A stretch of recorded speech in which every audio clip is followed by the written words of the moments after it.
qu'est-ce qu'on établit comme critère pour choisir le bon dans une année comme celle-là?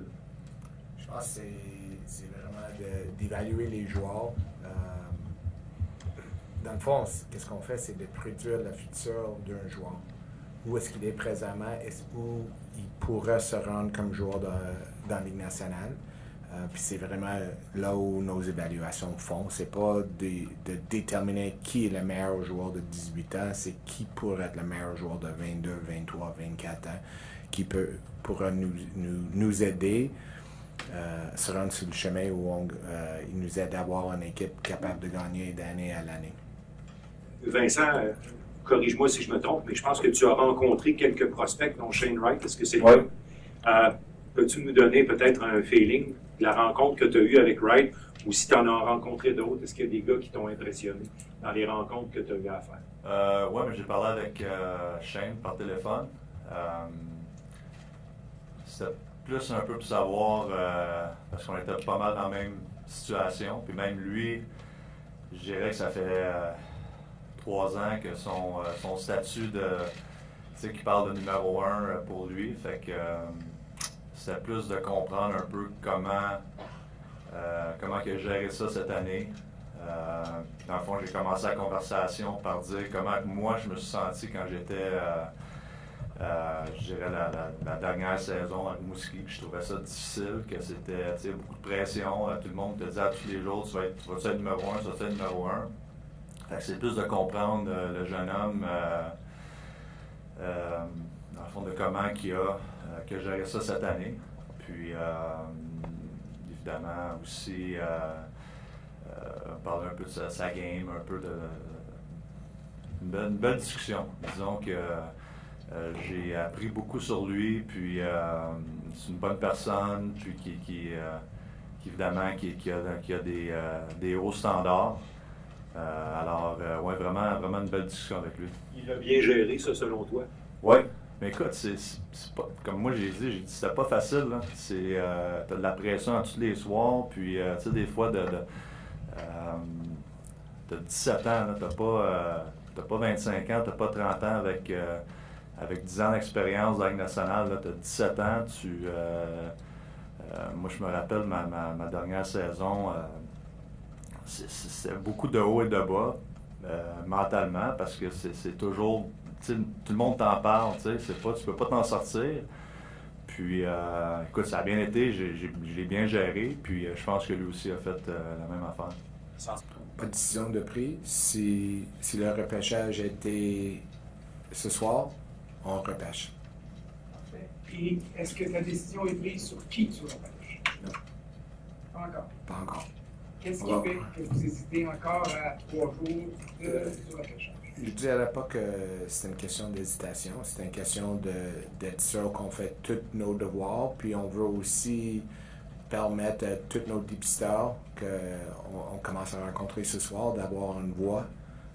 C'est sûr qu'il y en a en Europe qui n'ont peut-être pas vu des matchs dans la Ligue d'Ontario comme en personne, mais ces jours-ci, avec Instat et Sportlogic, on a les moyens de voir tous les joueurs.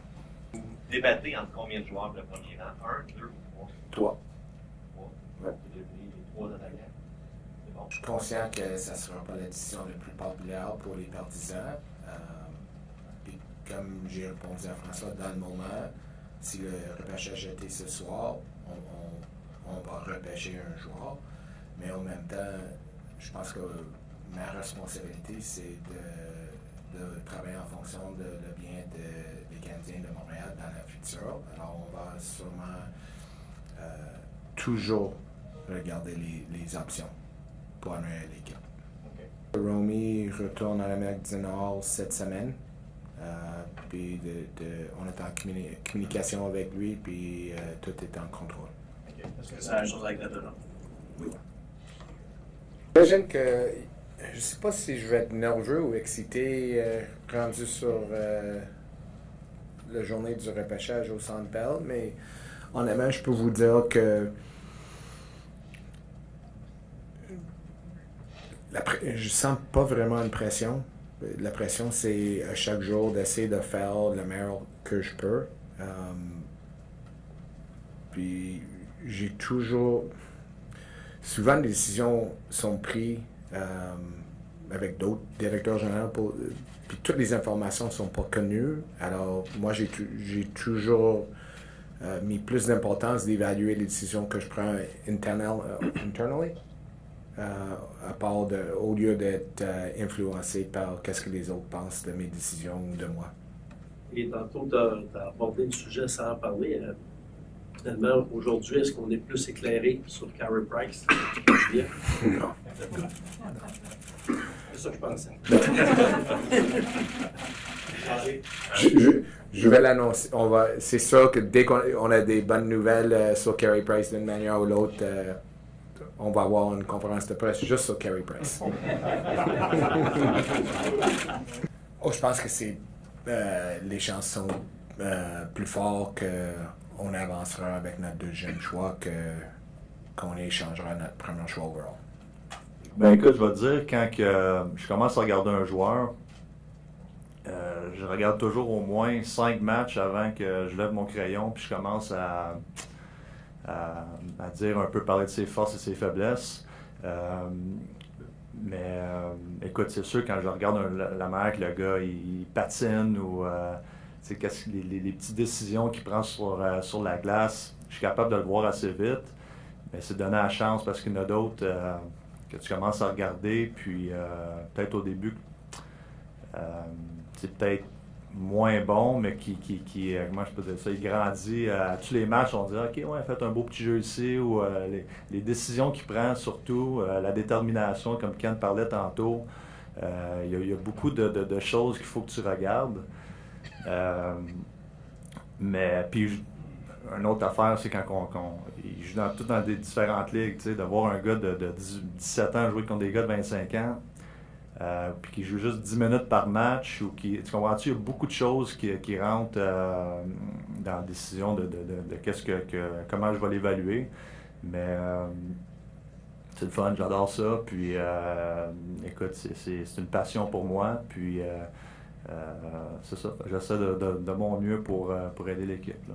C'est pas facile, là. C'est pas facile d'être numéro 1, puis d'avoir du monde de l'extérieur qui tous les jours qui te pose des questions. Je sais que c'est pas facile, mais c'est quelque chose avec surtout que le choix numéro 1, il va être obligé de vivre avec, puis grandir avec ça.